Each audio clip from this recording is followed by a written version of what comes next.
All right, today we are diving into a really fascinating text. It's a book from the late 16th century that, on the surface, looks like a manual on how to improve your memory. But hiding inside is a revolutionary and, as it turns out, a totally fatal idea about the universe itself. But you know what? Let's actually start at the end. These were the last words spoken by the man who wrote this book. And he wasn't saying them to students or followers. He was saying them to the judges who had just sentenced him to die. The man's name was Giordano Bruno. He was a philosopher, a former Dominican friar, and a complete visionary. And here he was, standing before the Roman Inquisition, a man whose incredible mind had just traveled a little too far for the church to handle. So you have to ask, what kind of idea is so dangerous, so threatening, that you get burned at the stake for it? I mean, really?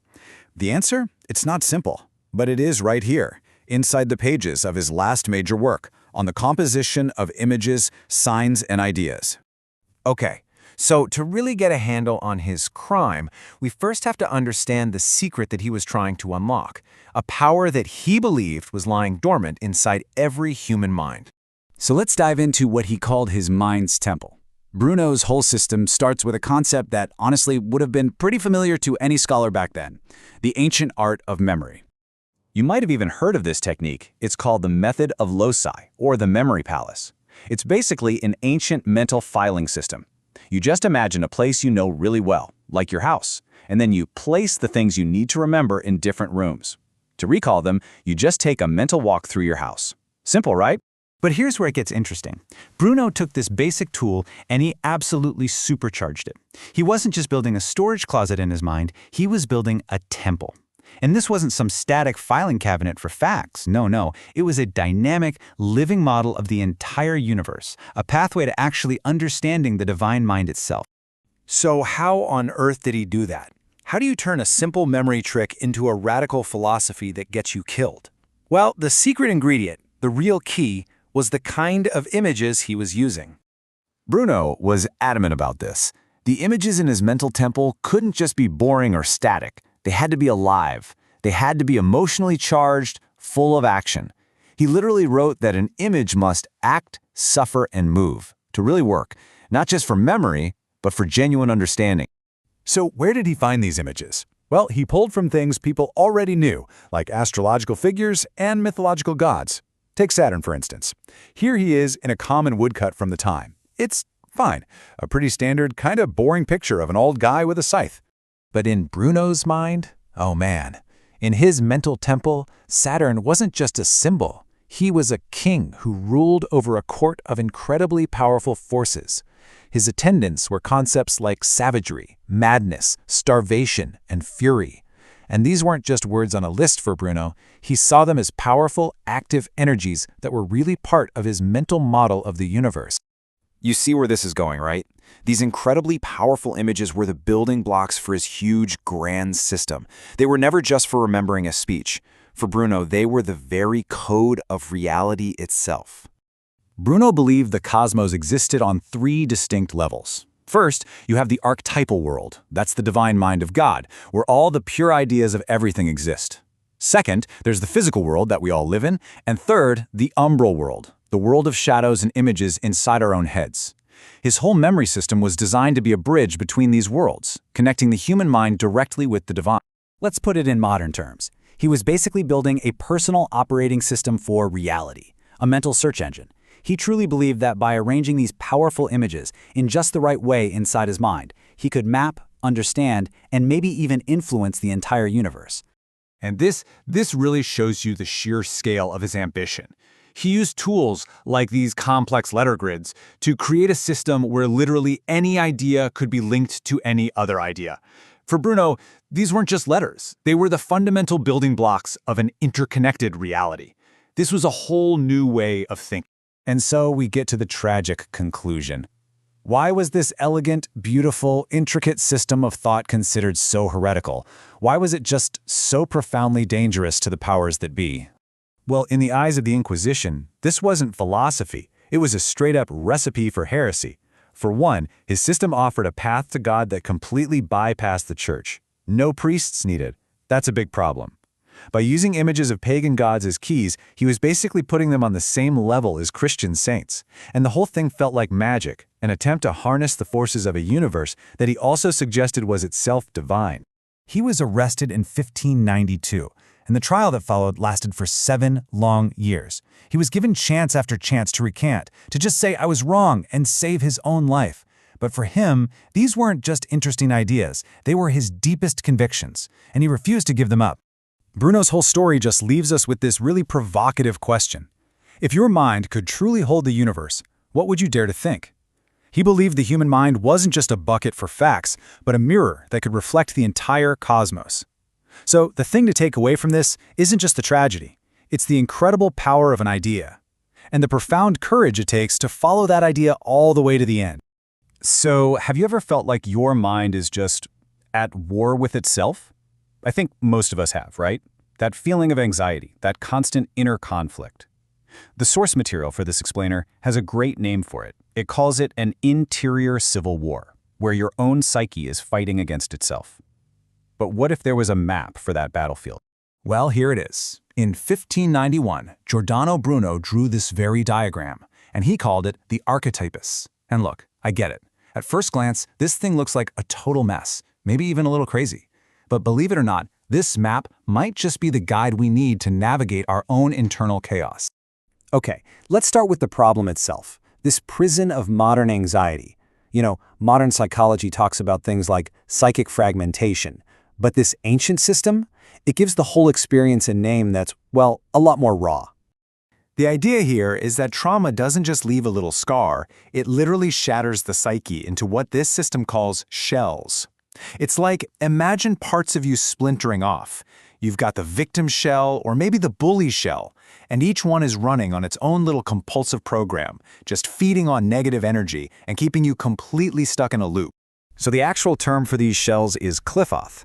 Now this is an old Kabbalistic term, but in this psychological model, it's not about some spooky external demons. No, this is all about our internal baggage, those trauma complexes, those pieces of ourselves that feel broken off and are basically at war with the rest of you. And that's where this guy, Giordano Bruno, comes in. He wasn't just some dusty old philosopher, he was basically designing a kind of technology for the soul, a way to actually navigate this incredibly complicated inner landscape. He called it a fantastic observatory, which sounds amazing, right? Now you might have heard of the idea of a memory palace, but this wasn't for memorizing your grocery list. This was a really sophisticated tool designed for one thing: mapping, organizing, and most importantly, integrating all of those warring pieces inside your own mind. Okay, get this. This is so fascinating. What you're looking at here is Bruno's original, messy, super expressive drawing on the left, and then a cleaned-up version from a 19th century editor on the right. I mean, think about it. Isn't that exactly what we do? We try to sanitize our messy inner lives to present this clean, orderly version of ourselves to the world, instead of actually dealing with the beautiful chaos inside. All right, so if we're going to navigate this inner world, we're going to need a better map. Let's start cracking the code of Bruno's system using this modern psychological lens, and we'll start with the basic structure of the soul itself. So instead of some kind of top-down command structure in your mind, this model gives us something called a lambda. Let's break it down. At the very top, you have the monad. That's just pure consciousness. Then, flowing from that, you get two main principles. First is the nous, the intellect, the structure. You can kind of think of it as the masculine part, the animus. And then you've got the psyche. That's life, love, imagination, the feminine part, the anima. And here's the absolute key. These two aren't in a hierarchy. They're meant to be in a constant creative dance, a dialectical exchange. They're partners. So how do you actually work with this system?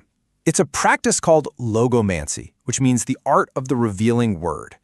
And this is so important. It's all based on the idea that the patterns of the cosmos, what they call the logos, are actually real. They're discoverable. So this isn't about just making stuff up in your head. It's about aligning yourself with a truth that's already out there. And this right here, this chart really hits home the huge difference between logomancy and something more modern like chaos magic. See, logomancy is all about having a real connection with a sacred, structured cosmos. It's about healing by lining up with that reality. But chaos magic, as it's described here, is basically the opposite. It sees belief as just another tool for control in a universe that has no real meaning. One is about discovery, the other is about manipulation. Totally different ball games. Okay, so we have these broken, demonic parts of ourselves, the Qliphoth. What in the world are we supposed to do with them? Well, the answer comes from one of the most powerful metaphors in the whole esoteric tradition, the story of King Solomon.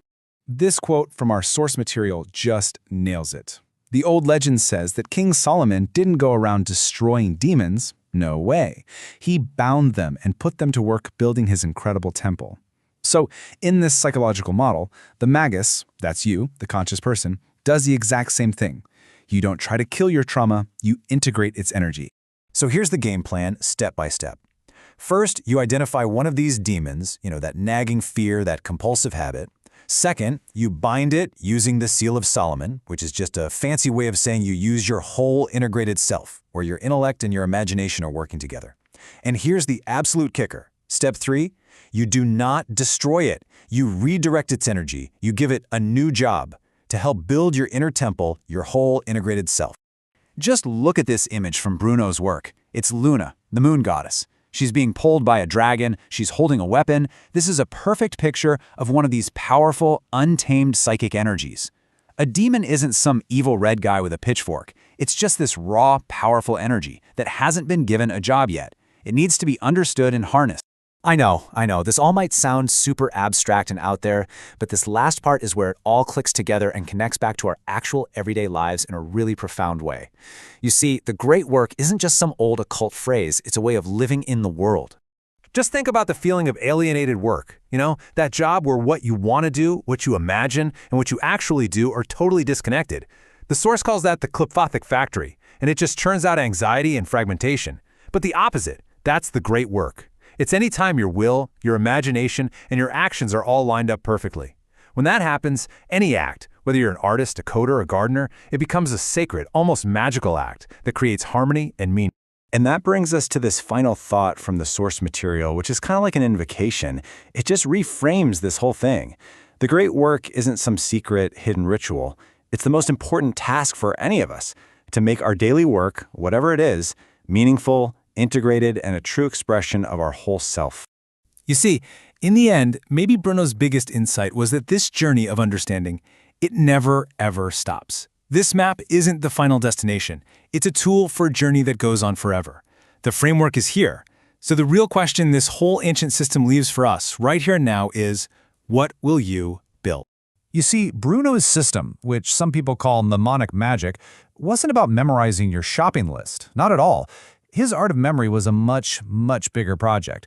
The goal was to build this huge palace inside your own mind that would perfectly mirror the divine order of the entire universe. And this quote from Bruno himself really gets to the heart of it. He believed that our soul has its own way of seeing, its own vision of a reality that's deeper. His art was a way to clarify that inner vision, to see past what he calls the dream and mockery of the everyday physical world. So okay, how does a 400-year-old idea connect with us right now? Well, the system we're looking at says it's the perfect antidote to a uniquely modern problem, a state it calls a profound psychic fracture. To explain this fracture, the system uses a term from Kabbalah, Qliphoth.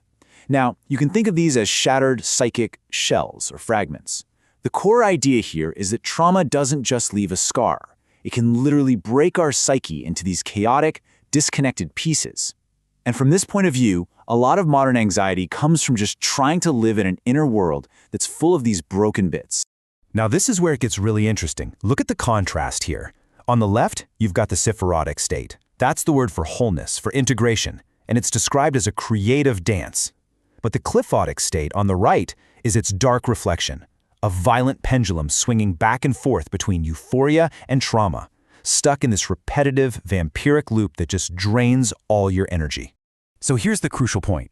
This ancient seed from Giordano Bruno can, according to this philosophy, grow into a real, modern solution. A system for consciously rebuilding our shattered inner world. And that system is called Logomancy. So what is Logomancy? It's defined as the art of the revealing word, or the logos. It's a system for actively healing the soul, but not just in some random way. It's about using a divine, objective pattern as the actual blueprint for reconstruction. And at the absolute core of this is the idea of a decadal fractal. The claim is that the whole universe is built on a repeating pattern based on the number 10. Think about a snowflake or a coastline, right? Where the same basic shape shows up whether you're looking at the whole thing or zooming way in on a tiny part. This system argues all of reality has that same self-repeating structure. And just like the cosmos has a structure, well, so does the soul. This model pictures our consciousness as a lambda shape. It's this constant, dynamic interplay between our intellect, called the nous, and our raw life force, the psyche. And both of these, it says, are flowing from a single unified source of pure consciousness at the very top, called the monad. And this just brilliantly lays out the practical steps for this inner work. First, you bind the demons. But get this, you're not trying to destroy them. You're recontextualizing those traumatic shards, the klipothoth, and putting their energy to work. Second, you use that energy to build the palace, consciously shaping your imagination with that Kabbalah fractal blueprint. And finally, you invoke the divine, aligning your newly built inner temple with the cosmic order so you can receive what the text calls grace. Now, this philosophy also makes a really powerful ethical argument. It contrasts its goals with what it calls the nihilism of other practices, and it specifically calls out chaos magic. The core difference presented here is, well, it's profound. Is the goal of magic to have communion with a real, sacred, objective truth, like logomancy claims? Or is it just the arte of the convincing lie, a way to manipulate yourself and the world to get some effect, to have control, rooted in what the source bluntly calls miserable nihilism? This completely reframes the whole concept of magic or the great work. It stops being some secret occult practice, and it becomes any form of unalienated labor. When your work is in perfect harmony with a true pattern, doesn't matter if you're a carpenter, an artist, a scientist, that work becomes a sacred act. It becomes a conscious collaboration with the universe's own creative process. But the system's most profound claim goes beyond images and patterns and geometry. It suggests that the very substance of reality, at its absolute deepest level, is something else entirely. The idea here is that the ultimate cosmic law isn't some mathematical formula you can just write down on a blackboard. It's a sound. That whole intricate structure of the universe, that decadal fractal, it's all just a manifestation of a constant underlying cosmic vibration. And here's how it all maps back to that lambda shape of the soul. Our nous, our intellect, that's what perceives the complete pattern of the song, from beginning to end, the alpha, omega, aum. But our psyche, our life force, well, that is the song itself. It's the constant living hum of that sound being performed in every single moment. This sequence of vowels, this is presented as the sonic key to all of reality. It's described as the unspoken name, the fountainhead of all vibrations. And notice its perfect symmetry. It emanates out from the center and then returns right back to it. This is the sound from which the entire fractal of reality is said to unfold.